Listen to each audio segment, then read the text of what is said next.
This is arguably the most outstanding line I have ever read from any of the ulama on salah.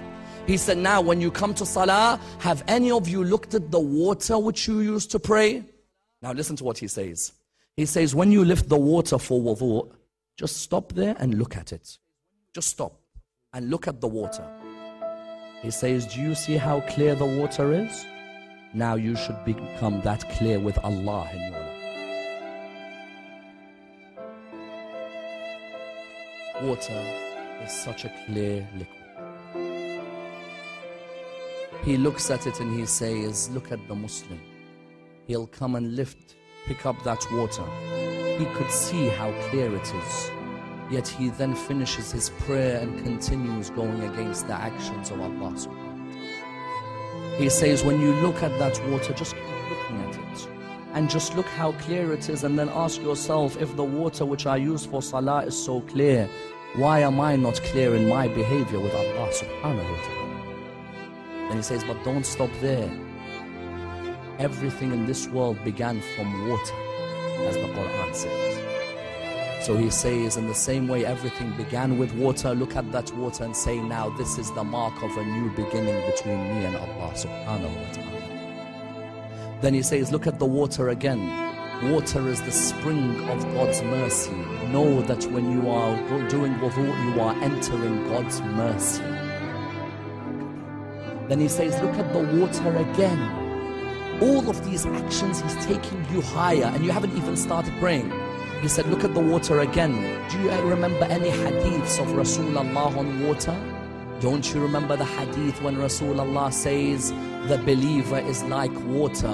He purifies all those who surround him. Now when you look at water, say, I want to begin to purify those friends of mine who surround me. Look at those lines. Khomeini just discussing water.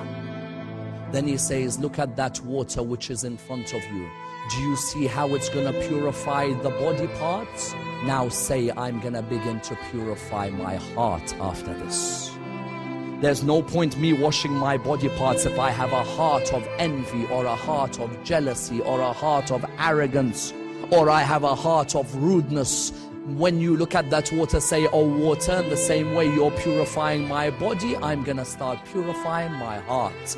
He said, now when you've reflected on the water you're using, tell me where you are in your salah. Then he says, go to Amir al-Mu'mineen. He says, Amir al-Mu'mineen would pick up that water. He'd know it's the spring of life. He'd know how clear it is, so he'd be that clear with Allah as well. He'd know that it's the spring of mercy, so he'd be the mercy for Allah's creation. He'd say, then Imam Amir al-Mu'mineen would take that water. When he washes his face with it, he'd say, Ya Allah, let nur shine on this face on the day of judgment. Then he says, when he put water on his right hand, he said, Ya Allah, let me be of the people of the right hand on the day of judgment. Then when he took the water and he put it in his left hand, he said, Ya Allah, do not let me be of the people of the left hand on the day of judgment. Then when he put his wiping of the head, he'd say, Ya Allah, allow this head to bow down to you on the day of judgment. Then he says, look at Amir al-Mu'mineen. When he came and he wiped his feet, he would say, Ya Allah, on a day when all the feet are slipping, let my feet not slip on the day of judgment.